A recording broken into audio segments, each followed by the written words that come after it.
Buenas tardes, soy Paloma Bárcena López, soy jurista, criminóloga y graduada social y soy profesora tutora del grado en criminología en la UNED desde el año 2017.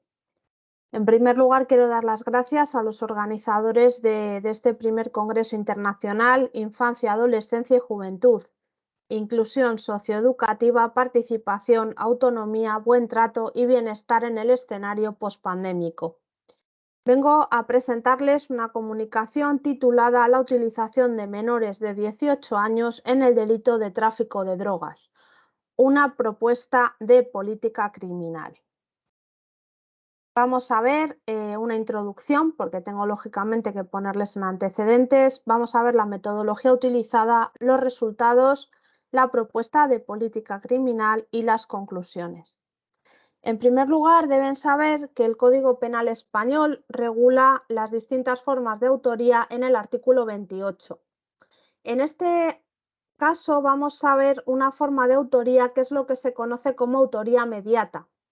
La autoría mediata se da cuando una persona utiliza a un menor o a un discapacitado o incluso se puede aplicar a casos en los que el autor directo, por así decirlo, desconoce lo que está haciendo, ¿no? Pues imagínense que una persona echa veneno en un café y le dice pues a su hijo que le dé el veneno al abuelo, a la abuela o a quien sea. Eso es autoría mediata. Es cuando la persona que realiza la acción propia del autor material desconoce que está cometiendo un delito. Bien, vamos a hablar del artículo 370.1. Es un artículo que es un tipo agravado del tráfico de drogas. El tráfico de drogas está regulado en el 368 y es un artículo pues, que castiga, sanciona todos los actos de cultivo, elaboración, tráfico, o sea, cualquier implicación en lo que desde el cultivo hasta la venta, la puesta a disposición del consumidor de las sustancias. Este artículo 70.1 tiene una circunstancia agravante que supone pues, un incremento bastante notable de la pena. Como vamos a ver, pues hay personas que pueden pasar de cumplir 9 años de prisión a cumplir 5. O sea, digamos que el incremento en la pena es bastante elevado, ¿no? Bien, esto lo agrava, lógicamente.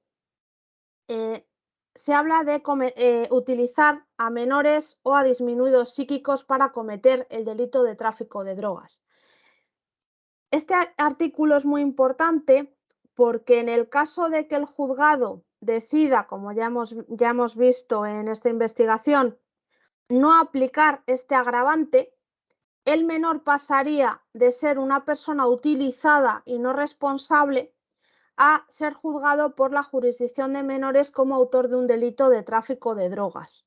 De ahí la gran relevancia de esta investigación. Hemos de tener en cuenta un acuerdo del Tribunal Supremo, porque el Tribunal Supremo pues a veces nos da como si fuera criterios de interpretación de las leyes, ¿no? Y lógicamente primero va la interpretación y luego la aplicación de estas leyes en base a esa interpretación por parte de los jueces, ¿no? Bien, dice así, el tipo agravado previsto en el artículo 370.1 del Código Penal resulta de aplicación cuando el autor se sirve de un menor de edad o disminuido psíquico de modo abusivo y en provecho propio o de un grupo, prevaleciéndose de su situación de ascendencia o de cualquier otra forma de autoría mediata. Bien, ¿cómo sabemos qué drogas están prohibidas y qué drogas son permitidas? Por ejemplo, el alcohol y el tabaco están permitidas, otras tantas no, como la cocaína, el cannabis, la heroína y demás. Bueno, pues tenemos que irnos a la Convención Única de Estupefacientes de 1961, donde están pues esas listas con las sustancias prohibidas.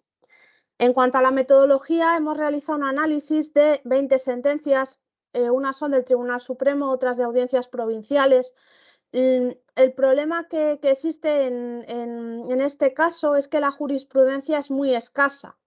O sea, tenemos poco material sobre el que trabajar. Hemos extraído de las sentencias los siguientes datos. En primer lugar, la relación del menor con el autor mediato, con la persona que le ha utilizado. Si al autor se le condena también como autor directo del delito de tráfico de drogas o solo en su modalidad de autor mediato por utilizar menores. Si este autor mediato tiene antecedentes por tráfico de drogas y también nos interesa pues, el tratamiento jurisprudencial del caso. En la mayor parte de los casos analizados, el autor mediato es el padre, la madre u otros familiares de los menores. También encontramos casos de narcotraficantes. Tenemos un caso muy interesante que lo vamos a ver a continuación, de un narcotraficante de Melilla que utilizaba a menores marroquíes para contactar con los clientes y llevarles la droga en ciclomotores, ¿no? También encontramos casos en los que la persona que utiliza a los menores es un entrenador deportivo. Bien, les voy a enseñar un caso bastante curioso para que se hagan una idea del tratamiento penológico que está dando el Tribunal Supremo a esta cuestión. Esto está extraído de la sentencia 147/2019 del 18 de marzo. Es una sentencia bastante reciente, como pueden ver. En este caso, la entrega de la droga se producía en el domicilio de una familia. En ese domicilio estaba la madre sentada en un sofá y le indicaba a su hija, una menor de 14 años con una discapacidad psíquica, que abriera la puerta y a la persona que venía a comprar droga, pues que le entregara la sustancia y que recogiera el dinero. Bueno, pues en la sentencia de la Audiencia Provincial de Málaga, consideran que esta menor no es consciente de lo que hace y que está siendo utilizada por su madre y a su madre se le agrava notoriamente la pena.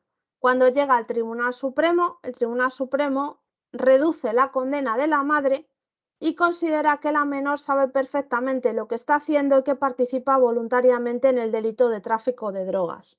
En este caso, como recoge la sentencia, estamos hablando de una menor de 14 años y que padece una discapacidad psíquica.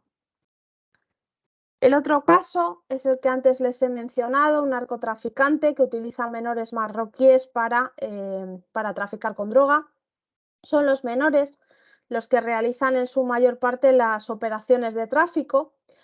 A este señor le llegaron también a imputar por tráfico porque en su casa encontraron grandes cantidades de dinero en efectivo y 12 coches a su nombre y no tiene pues trabajo conocido y no podía justificar de dónde había obtenido el dinero. También encontraron drogas en su domicilio. Bien, para apreciar el 170.1, lo que se utilizó fue el testimonio de un menor. Este menor testificó que había sido utilizado por el narcotraficante ante el fiscal de menores, pero luego en el juicio se retractó por miedo. O sea, se retractó. Y el menor afirmó que se retractó en el juicio y afirmó que su anterior declaración ante el fiscal de menores en la que había inculpado al narcotraficante, que la hizo por miedo. Bueno, este menor se enfrenta pues no solo ya a un procedimiento de tráfico de drogas en la jurisdicción de menores, sino que además el juez de menores pues tiene que decidir si le denuncia por falso testimonio o no. Al narcotraficante le supuso una reducción en la condena, pasó de tener que cumplir 9 años y un día a cumplir 5 años. Bien, la mayor parte, bueno, en cuanto a los resultados, pues vemos en las sentencias que la mayor parte de los menores son utilizados por sus propias familias o por conocidos. En los casos de narcotraficantes, utilizan a menores marroquíes en la zona de Melilla para realizar los actos propios del tráfico de drogas. En cuanto a la propuesta de política criminal, podemos decir que el legislador debería condenar siempre la participación de menores en actividades de tráfico de drogas. Debería condenar a los adultos, porque al participar los menores en las actividades propias del tráfico. ¿Por qué consideramos que debería castigarse siempre? Pues lo consideramos porque el derecho tiene que regirse por unos criterios objetivos que se puedan demostrar y contrastar. No por afirmar si el menor se da cuenta, no se da cuenta, si es maduro, si no es maduro. Esos son criterios totalmente subjetivos. A modo de conclusión, podemos decir pues, que la mayor parte de los casos son los padres y las madres los que implican a los y las menores en los delitos. Los menores requieren una especial atención por parte de los órganos jurisdiccionales. Hay que tener en cuenta también que en el caso de los narcotraficantes que utilizan menores, previamente pueden incluso hacerles adictos a sustancias para que se paguen dicha sustancia con el propio tráfico, ¿no?